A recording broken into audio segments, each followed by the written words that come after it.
My name's Harold Morton, and I've been a farmer all my life, born and raised in the same sun-warmed hills of southeastern Missouri where my family's owned land since before the Great Depression. There's a rhythm to farm life that gets into your bones. You rise before dawn, you work until the sun tucks itself away, and you measure your success not by the money in your pocket but by the health of your land, your animals, and your sleep at night. But there was a time, about 20 years back, when the rhythm broke. It started with something small. A half-chewed sack of feed. Then a torn corner of a grain bag. Chickens squawking louder than they should at dusk. At first, I chalked it up to raccoons or possums. But it wasn't long before I saw the truth: rats. Big ones. Bold, too. I'd walk into the barn at night and see them skitter across the rafters like they owned the place. They gnawed on wood, on sacks, on cords, and worst of all, they got into the eggs. Traps didn't work. Poison was dangerous, what with the dogs, goats, and the nosy old mule, Clarence, sniffing around everything. I was losing sleep, money, and my mind. And then, one morning, something changed. It was spring. I remember it well because the first daffodils had just started peeking out by the front gate. I'd just come back from the feed store, grumbling about another torn bag, when I saw a small shape sitting on the barn's front stoop like he owned the joint. He was a black and white cat, lean, long, with a coat so clean it looked polished. The white on his chest and paws looked like a tuxedo shirt and gloves, which is why my wife, Annie, called him Tux right on the spot. I didn't have time for cats. Especially not another mouth to feed. We had strays come and go before, and most were more trouble than they were worth. But this one, he didn't budge when I walked up. He looked at me with these green eyes that said, "I'm here now. Watch." That night, we left a little bowl of milk by the barn door, just in case. Come morning, the bowl was empty, and so were two of my traps, cleaned out, not tripped. And beside one trap lay a rat. Dead, neatly placed, as if an offering. That was the beginning. Tux never slept in the house. He never begged for food. He never played or purred or did anything that made you think he was a regular cat. He lived in the barn, or under it, or up in the loft. No one ever saw him sleep. But what we did see was the change. Within a month, the rats were gone. No sign, no droppings, no chewed corners or torn bags. It was like they'd packed up and left town in the middle of the night. Word got around. I didn't talk much, but Annie did, and soon enough the neighbors were coming around asking about that killer barn cat. Some folks even offered to rent him, joking at first, until they saw what he could do. One summer, old Dan Watson from across the valley had a mouse problem so bad it shut down his chicken hatchery. I let him take Tux for 2 weeks. Dan said he'd never seen anything like it. The mice were gone, just vanished. He tried to keep Tux longer, but on the 15th day, Tux disappeared. 3 days later, I found him back in our barn, sitting on the same stoop he had that first day. He never left again. Now, I could tell you 100 stories, like the time he chased off a snake twice his size, or when we had a raccoon problem and he single-handedly kept them out of the corn crib. But there's one story that turned Tux from a useful cat into a legend. And that story started during the fall of 2014. That year was dry, too dry. The corn came in stunted, and the hay was yellow before it was baled. Bad crops lead to hungry animals, and hungry animals bring desperate predators. And sometimes, they bring worse. It started with a hawk. We'd lost 2 chicks in a week. Then a third. One morning I went to check the coop and saw the feathers, clean picked. A hawk was one thing. But then Annie found droppings in the loft. Larger than rat droppings. Longer. With hair. "You think it's a fox?" she asked. I shook my head. Fox wouldn't climb into the hayloft. We set up trail cams. 2 nights later, we got our answer. It was a weasel. A big one. Probably a long-tailed, vicious little things. Faster than rats, smarter than mice, and nearly impossible to trap. Worse, it wasn't just one. The footage showed 3, and a nest. The rats I could handle. Even snakes, possums. But weasels are murderers. They don't kill for food, they kill for sport. They'd wipe out a whole co-op in a night. I was ready to take the whole loft apart when Annie stopped me. "Let him try," she said, looking toward the barn. I didn't even have to ask who. That night, we left the loft door open. I sat on the porch with a rifle, just in case. But I never fired a shot. Around midnight, I heard it. A screech. Then another. Then silence. I didn't see Tux for 2 days after that. But on the third morning, I found them. 3 weasels, lined up on the porch steps. Dead. No sign of a fight. No wounds I could see. Just gone. And beside them sat Tux, licking one paw, looking as calm as a sunrise. That was the night I started calling him the Shadow. Kids started coming to see him. Parents, too. The legend grew. They said he could smell a rat a mile away. That he could hear mice in their dreams. That he never slept, only waited. By 2017, folks were writing about him. A blogger came down from Kansas City and called him the Fanged Phantom of Farm County. A photographer offered to do a portrait shoot. Tux sat still for 2 whole shots, then walked away like he had better things to do. Which, frankly, he did. The years rolled on, and so did Tux. Always vigilant, always quiet. He got a little slower, sure. His sleek body softened around the edges, and that tuxedo coat lost a little shine. But his eyes? Still green as spring and twice as sharp. One winter, I found him curled up beside the calf pen. The heifer had lost her mother, and we'd been bottle feeding her. But that night was below freezing, and we didn't think she'd make it. Tux slept beside her, his body curled against hers. She lived. After that, the kids called him Guardian Tux. Then came the fire. It was July 2019. A lightning strike hit the far side of the pasture and lit the dry grass like a fuse. It jumped the ditch and caught the side barn. We got it under control, but not before it spread to the old hayloft. I was in the thick of it, hoses, water buckets, shouting.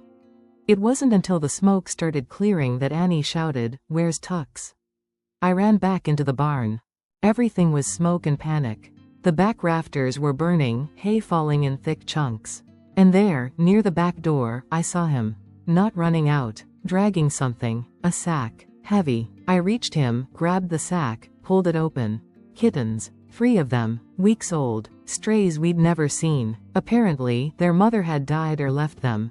Tux had pulled them, one by one, through the smoke. I carried them out, coughing my lungs out. Tux followed me, walked 3 steps past the threshold, and collapsed.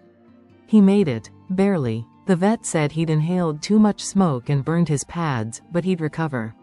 He did, slowly. He never fully got back to his old speed. But he was still sharp. Still the king of the barn. Still the legend. When he turned 15, we had a party. I baked a cake for the kids, and Annie made a tuna pie just for him. The mayor sent a note, to the guardian of Morden Farm, long may he reign. That summer, he stopped hunting.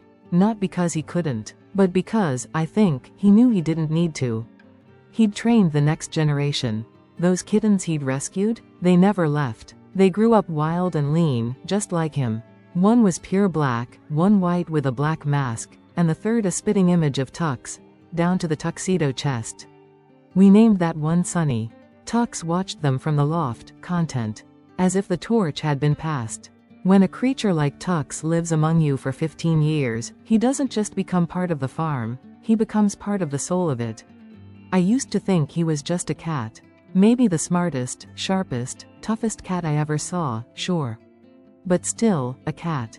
Now I'm not so sure. The year after that fire, the farm settled into a new kind of peace. The kittens he'd rescued were full grown by then, and like I said, the one we called Sunny had taken up Tux's mantle like he was born for it. But the funny thing was, even with 3 capable cats prowling the barns, mice still avoided the main loft like it was cursed. The other cats patrolled, they hunted, they played and fought and napped in sunbeams. But the loft? The heart of Tux's old domain? None of them ever went up there. Not once. I'll never forget the morning we found him. It was April 17, 2021. Annie had gotten up early to check on a goat about to kid, and when she came back to the house, she had this look in her eye. Not panicked, not broken, just solemn. Like a bell had tolled, and only she had heard it. "He's gone," she said. I didn't have to ask who. We found him in the loft, lying in a patch of morning light. Tux. Curled in a perfect circle, tail tucked to nose, as if he'd just lain down for a nap. He looked peaceful, clean. His coat was smooth, not a tangle or burr in sight. And beside him, this part gets me every time, beside him was a single feather. Hawk feather, by the looks of it. To this day, I don't know where he got it. We hadn't had hawks on the property in months. Maybe it blew in, maybe it was something more. We buried him on the hill above the barn, under the old oak tree where he used to watch the fields. We made a little headstone out of sandstone and etched in it, Tux, the silent shadow, 2006 to 2021, protector of the farm, guardian of the grain, friend. We thought that would be the end. But like I said, this story isn't just about life. It's about what came after. The change was slow at first. That fall, we had a new hand helping out, Sammy, 17, one of the neighbor's boys. He'd help with milking, feed runs, that sort of thing. One afternoon, I sent him out to the east barn to grab a tarp. He came back white as a sheet. "Mr. Morton," he said, wide-eyed. "There's something in the loft." I frowned. What kind of something? I don't know. I heard claws, scratching, then something growled, real low, like a warning. I headed out with him, expecting to find a raccoon or maybe one of the younger cats fooling around. But when I climbed the ladder, there was nothing. No animal, no tracks, no sound, just the old loft, silent and still. But I'll tell you what gave me pause, the tarp was already laid out. Neatly, like someone, or something, had pulled it down just before we arrived. I didn't say anything, not yet, but that was the first time I felt it. That presence. The stories picked up quick after that. Annie started hearing footsteps on the barn roof at night, 4-footed, soft, but steady. Visitors said they'd seen something move along the fence line.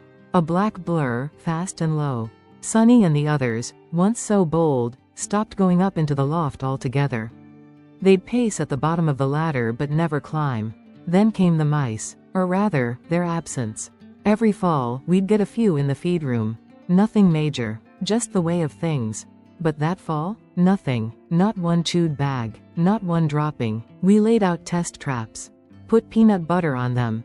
Nothing touched it. But the grain sacks? They had a single black paw print pressed into the dust beside them. I asked Annie if she'd seen anything. She nodded slowly. "Last night, I dreamed he was here. Standing by the co-op." "You sure it was a dream?" I asked. She smiled. "No, I'm not." By 2022, the rumors had started again. They called him Ghost Tux. Kids said they saw his shadow on the roof. Others said he patrolled the chicken yard at night, green eyes glowing like fireflies. A local journalist came to do a follow-up to the old blog post. I showed him the loft, the grave, the story of the Weasels. He smiled politely, took a few notes. Then he stopped near the feed room and blinked. "Did you hear that?" he said. "What?" "Purring." There was nothing, but I knew what he meant. Sometimes, at night, when the wind was just right, you could hear it too. Low, gentle, comforting, like a hum through the walls. Then came the day that sealed it. January 2023, coldest morning we'd had in a decade. The water troughs were frozen solid. We were all bundled up like Eskimos, trudging through snow. Around 9, I got a call from old Dan Watson, the same man who once borrowed Tux. "Harold," he said, breathing hard, "I need help." "What's wrong?" "I've got rats. Bad. The barn's full of them." I thought I had it handled, but they chewed through my wiring. "I've lost 2 heaters already. It's freezing in there. You want me to come by with traps?" "No," he said quietly. "I want Tux." I was silent a moment. "Dan?" Tux passed. Nearly 2 years ago. Another pause. Then, slowly. "I know. But he came anyway." I blinked. "What do you mean?" "This morning, I found 5 rats. Dead. All lined up at the door. Like an offering." I drove over myself. Sure enough, 5 rats. Frozen stiff. No blood. No sign of violence. Just 5 bodies, lined up like little trophies.